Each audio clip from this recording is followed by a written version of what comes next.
Hey, I'm Jeremy Hersh. I'm a filmmaker, and this film, Negatives, I made 2012, 2013.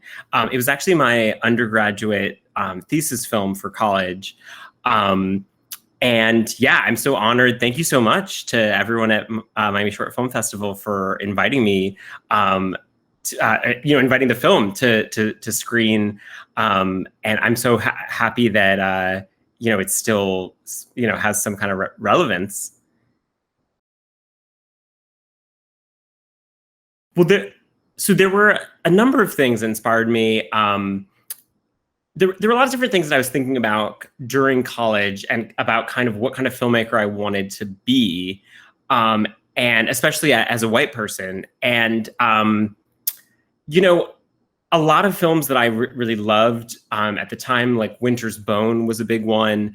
I started to hear people using the term poverty porn, and to sort of like, I think it was the beginning at that time of, and not the beginning, but an increase in people's consciousness about who's telling what story, and like to what extent is it a positive thing and to what extent is it a regressive thing for like a person of some privilege to enter some community and make a film about it.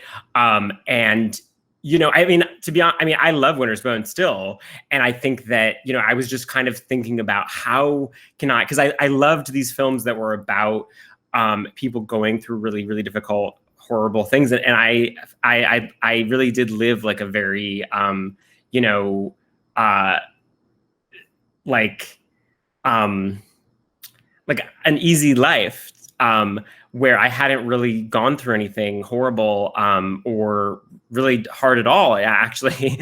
And so I was like, well, I don't want to just be a filmmaker who's telling like boring kind of masturbatory stories about my own experience. And because I just didn't think there was that much there that was that interesting. And I also didn't feel like we need that many more, stories about like white people in Brooklyn complaining, but it's like, so the film was really kind of, it came out of me sort of looking at like, okay, what if one solution to this, and so then not just looking at like communities that are struggling, but also just kind of looking at representing people of color on screen. So there's also that of like, well, okay, as a white filmmaker, there's I still feel like I'm constantly trying to figure out at this like balancing act of like, on the one hand, I want to kind of stay in my lane and like make sure people know that I am not like, I can't speak for people of color. I don't know actually really what it's like to be a person of color. And that, yeah, so how, like, how do I and yeah, it's like the last thing I would want to do is try to take someone else's story or whatever and like gain from it, or to tell like a fake, like a white person's idea of that. Like there's nothing, just as a viewer, no one wants to watch that. That's like not good filmmaking. So so the story of this white gay girl who is like entering this environment of this Indian reservation, and has these certain ideas about it, and it is like trying to help. And it ultimately is like a sort of me trying to do like a contemporary like critique or critique of like a Dances with Wolves narrative, where the white person comes in and like is the savior. So in this case, it blows up in her face, obviously. And but yeah, like I wanted to make it about my own sort of like fears about like what kind of white person I am or have been or could be in the future. yeah, so it all kind of, it was like me thinking about those ideas of like, so it's like she is the white person is like this is the slightly more central character in this relationship. It's her and her girlfriend. Yeah, and I also was, interested in kind of like exploding or whatever the trope of the coming out narrative that you see in a lot of, especially at the time, even more so, like a lot of films at LGBT festivals were about coming out narratives. So in a way, I was like trying to like do my take on it a little bit different, or and where like she doesn't end up coming out. Yeah, I know I kind of rambled that. Well, like I said, so this was my thesis film in college. And so, it's kind of a cool, unique situation where, you have like the crewing process is kind of like asking your classmates. And I would say that, so like the moment where it was like really kind of like, okay, this is happening, was I asked my friend Erica A. Hart, who, at the time was like, starting to get into, she was known for casting in a college environment, and was like starting to work already, and now, is an established casting director who I still work with her. She cast my feature that we made more recently, called The Surrogate. And so, yeah, I had kind of like my dream actors for the two leads, who both were, like not college kids. They were, established actors. One who had been in a short that was already at Sundance like the year before, and one who was known like a, kind of an off-Broadway character actor, I would say. Someone who had been in like a small part in a very like critically acclaimed musical that went to Broadway, and also she still is an ensemble member in a very, at the time especially, like a very hot up and coming Shakespeare company. They also do things beyond Shakespeare, but that's what they're mostly known for. So her name's Emily Young, and I got to do this. So at first we cast Kendra Milachuk, who now she's told me that when she got the email from Erica and she showed up, she thought we were like professional, like adults who were using an NYU space to make a short, like to do auditions for a short film. She got there, she realized it was a student film. She was past the point in her life of like doing student films, but she was like already there, and then she like met us and was like, oh, these people are actually cool. So yeah, then we had this like chemistry where Emily came in and they were improvising, and from there it was this incredible learning experience. And I always say to student filmmakers or just young filmmakers, like work with actors who are like, still excited to work, and you're not like begging them to do it, but who are, experienced. And the best thing is if you can find people who like, you can get these people who are, and Kendra has a theater background as well. So you can get these people who like are incredibly technically proficient, like they're like masters of their craft, really, and in theater, but maybe they haven't done a ton of films. So then they are actually hungry to get more things to, be able to show their on-screen abilities. So yeah, they really taught me so much. Like I remember, so first of all, we did a ton of improv. Like, so the short, it's like the one, yeah, I think you guys have already seen it at this point. So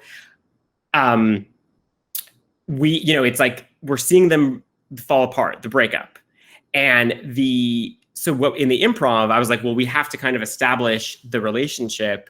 So we did an improv of like them on their first date, and I gave them like very little, like, I'm like, you're going to try to do this, you're going to try to do that, like little secrets that I gave each of them. And then they just improvised like a dinner date for like 90 minutes. And we would do things like that. And so, that's kind of, I've continued to try to like recreate those kind of exercises every time I've made a film in the rehearsal. 'Cause you're, not only are you like actually doing useful, like dramaturgy, like establishing this like collective backstory, but you are just kind of doing a game that's getting these people to know each other and get comfortable with each other, without like the pressure of like doing a scene where it's like you have to do well. Like it's all pretty low stakes. So I've tried to I still do that exercise basically with every time I can, of improvising backstory, but it's never like, I've never had that kind of like fireworks of just like it being so easy for them to just like go for like so long and be so in the moment real. And then, oh yeah, well, so then one moment I think about a lot, and I'll even tell people this story when they're talking about different things about directing and different, you know, things you're taught in college about, you know, you can never do this, or you should always do that, or whatever. And, you know, there's a lot of stuff that's like, that you're taught about like how to say something, like, and it's always like you're speaking a little indirectly, like you want to be kind of like gentle with the actors and stuff. And so there was this one scene where I was like, you know, I was giving this note to Kendra, like, or I was really to both of them, where I was like, you know, don't forget, like, it's pretty late and your parents are in the next room. Like the bedroom is like right here. Like this wall is like a shared wall, you know? And she was like, huh? And I was like, yeah. So, I mean, you know, just like as you're, you know, having the argument, like be aware that like your parents are right here. She's like, wait, are you saying speak softer, like whisper more? And I was like, yeah, that was what I was trying to say. And she's like, okay, you can just say like quieter, you know, like there are these situations where it's like, yeah, they can handle a technical note if you have one. So that was a great moment of like, you know, yeah, be direct with them. Don't like, because it's condescending at a certain point if you're like, oh, I gotta like talk to them like in the language of the world of the film at all times, you know. So that was a lot of the process of it. I think of it as, you know, building this thing with these actors, and that, you know, we had an incredible production designer, Emmeline Wilkes Dupois, and then she I mean, really, she was working very much like together with Alejandra Araujo, who was our art director, who really was, I mean, it really was like a real, because sometimes on student films or whatever, it's like the term art, like the art department is like kind of, it's like set up a little differently than it would be on a real film, because not like a, you know, bigger budget situation. But in this case, it really was like Emmeline had the initial like concepts and stuff, and then Ali was like doing like everything on the days of the shoot. And yeah, I mean, you know, we shot in an Airbnb house. That's how I found it. And, you know, we were like we got the truck that's in the film, we got like on Craigslist, like a local guy, you know, was like, yeah, sure, I'll drive by. Like, so there were, you know, there's a lot of, on a student film, a lot of like, you know, bartering and that kind of thing. And it honestly really is the exact same vibe as on just any low budget independent film that I've made, where, yeah, there still is this kind of like, you know, like, let's use what we, like, you know, what we have.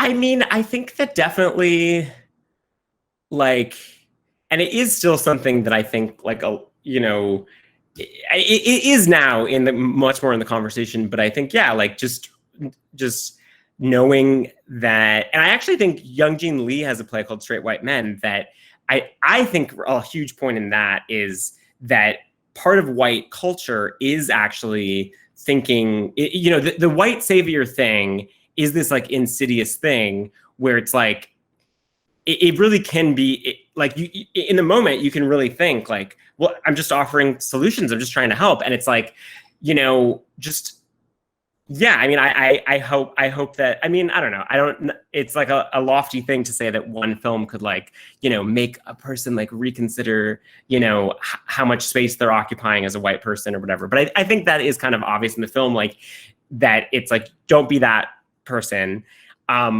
And yeah, I mean, I guess one specific thing that like has definitely come up is people sort of saying like, misusing the term two-spirit in the context of the film. So my understanding of it is like or like referring to Anita as two-spirit.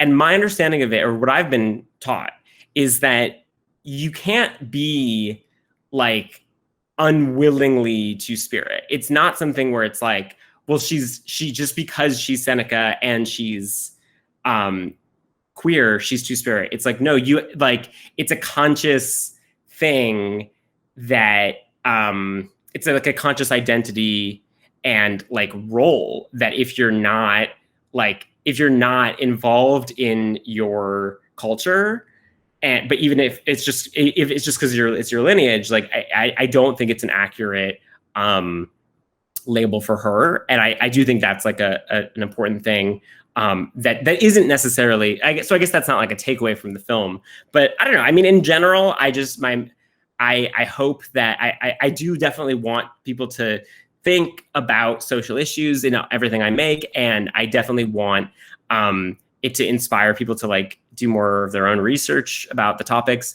But I don't want to be didactic ever. So in a way, it's like there isn't like one thing that I want people to take away. And I hope I've been actually over the years, and I was super lucky to be able to go to festivals and see people reacting to it, and you know, have people say like, oh yeah, this reminds me of my family or whatever, you know. And so yeah, so in a way, it's like I hope that that different people take away different things, but I definitely hope that people see the humor in it, because I do think that's key to like to know that it's like you are supposed to be you're not just supposed to be like totally taking Rachel seriously, if that makes sense. Well, thank you guys so much for watching and for like tuning into this, and thank you so much for asking these questions. And yeah, like I'm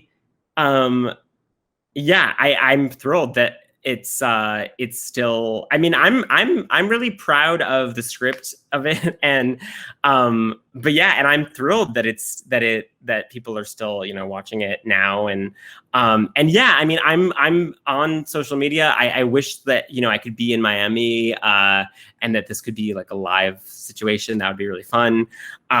So you can follow me at Jeremy Hersh. It's HERSH on Twitter and Instagram. And check out my feature. If you liked this, check out my feature. It's called The Surrogate.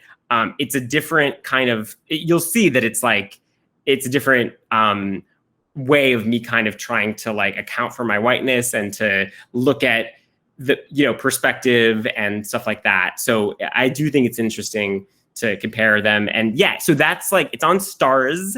And you can do a 7-day free trial if you're not a member. It's also rentable on iTunes. This is in the US and Canada. And then in other countries, it's like going to be in some theaters, going to be some festivals. But if you're in a different country besides the US or Canada, it's not available yet, but there's like exciting stuff to come. So yeah, follow me.